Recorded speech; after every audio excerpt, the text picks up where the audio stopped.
नमस्कार। प्रस्तुत है आज का चिंतन। गाय का बच्चा जब तक धीमी गति से नियम कायदे के अनुरूप दूध पीता रहता है, तब तक गाय उसे पेट भर पीने देती है और दुलार से चाटती रहती है। पर जब वह उद्दंडता पर उतरता है और थन काट कर उन्हें लहूलुहान करने लगता है, तो माता के तेवर बदलते हैं और वह करारी लात जमा कर दूर धकेल देती है। एक पक्ष का व्यवहार बदलते ही दूसरा पक्ष अपने तौर तरीके देखते देखते बदल लेता है।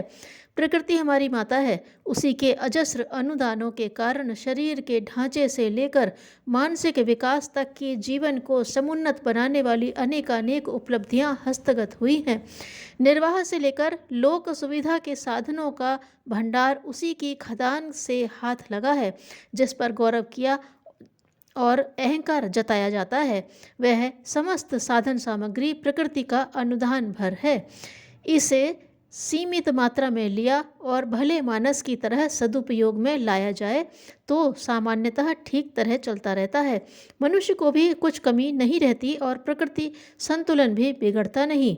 अदृश्य जगत में विक्षोभ भी उत्पन्न नहीं होता, पर जब अतिवादी उद्दंडता अपनाई जाती है और एक सोने का अंडा रोज देने वाली मुर्गी का पेट चीर कर देखते देखते स्वर्ण भंडार हथिया लेने की ललक उठती है, तो उसका पेट चीरा जाता है और वह भी गंवा बैठता है जो सहज सरलतापूर्वक मिलता चला आता था।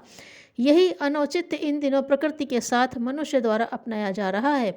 द्रुतगामी वाहनों और कारखानों के लिए तेल, कोयला जैसी खनिज ऊर्जा का दोहन असाधारण गति से हो रहा है। फलतः वायुमंडल में प्रदूषण तो भरता ही है, साथ ही वह संचित भंडार भी चुकता चला जाता है जो भूगर्भ में चिर संचय के रूप में जमा था।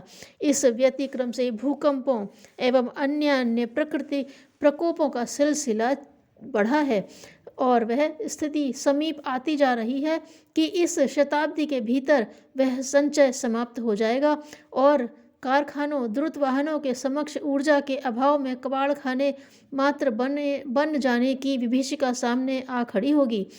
मदिराजन्य उन्माद प्रसिद्ध है। उसकी अति मात्रा लेने पर मनुष्य नालियों में मुंह रगड़ता, अनर्गल वचन बोलता और बावलों जैसी हरकत करता है।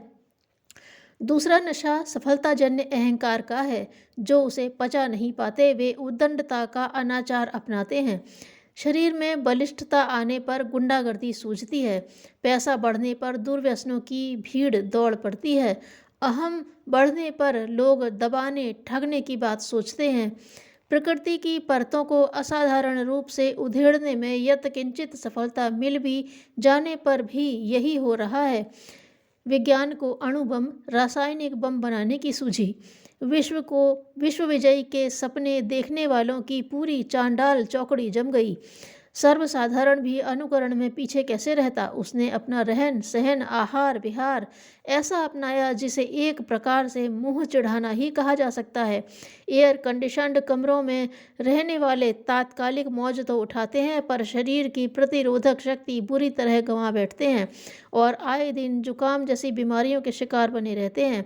पकवान, मिष्ठान, मांस, व्यंजन जैसे स्वादों से स्वादिष्टता तो मिली, पर पेट का कचूमर निकल गया और तज्जनित रक्त विकारों से अनेकानेक बीमारियों की झड़ी लग गई है।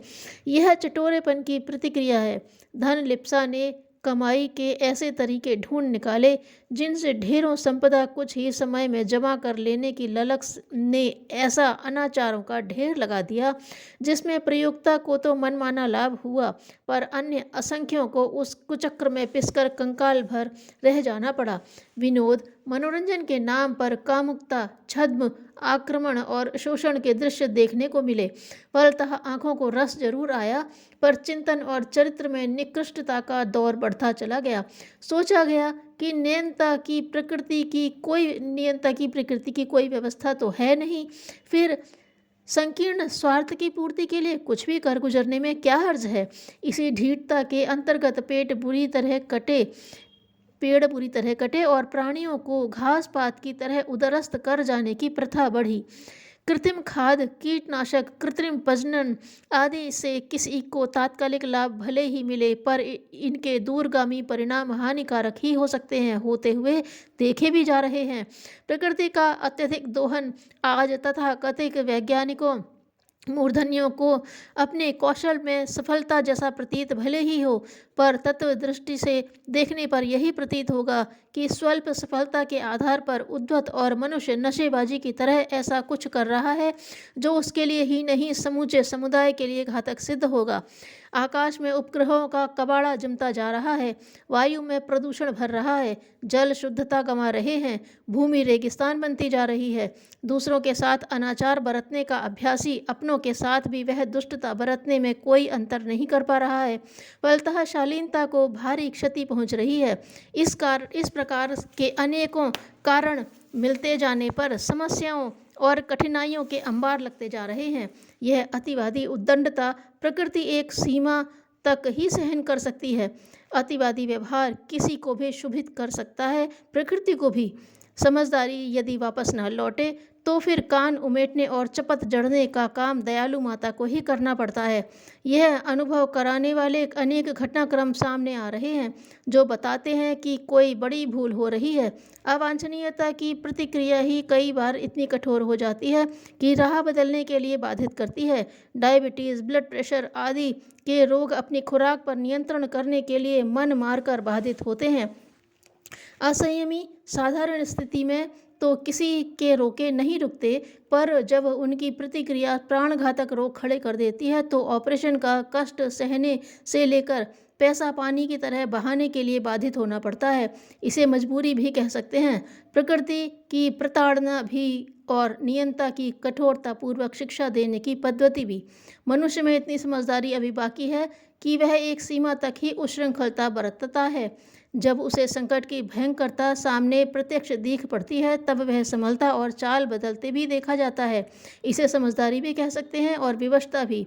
मस्ती में दौड़ने वाले के मार्ग में जब कोई बड़ा खड्ड आ जाता है तब वे बचने की बात सोचते हैं।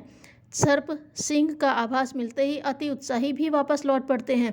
समय आ गया है कि पिछली शताब्दी में प्रकृति के साथ जो अतिवादी अनाचार बरता गया है उसके परिणामों को समझा जाए और नबियों की प्रभात किरणें आते आते उस रवैये को बदल दिया जाए जो नींद की मीठी खुमारी में उचित और मन भावन भी लगता था।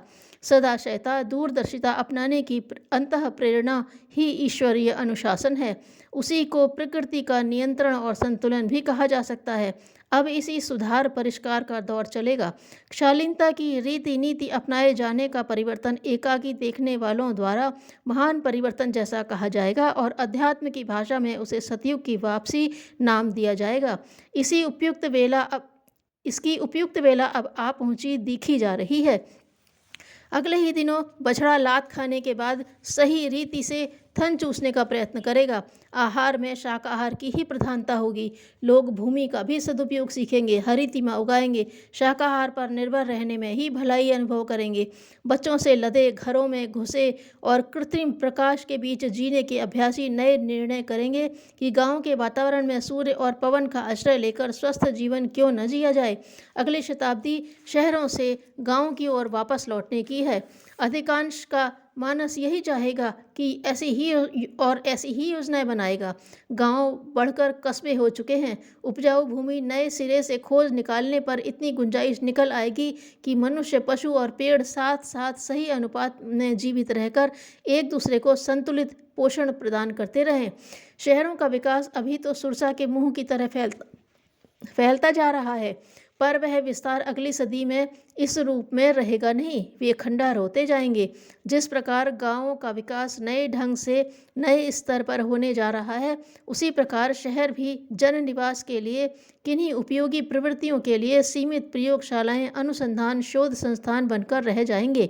विश्वविद्यालय, कॉलेजों के संस्थान बड़ी इमारतों को उलट पलट कर बनाए जाएंगे, पर लोग निवास के लिए ग्रामीण क्षेत्रों का ही चयन करेंगे।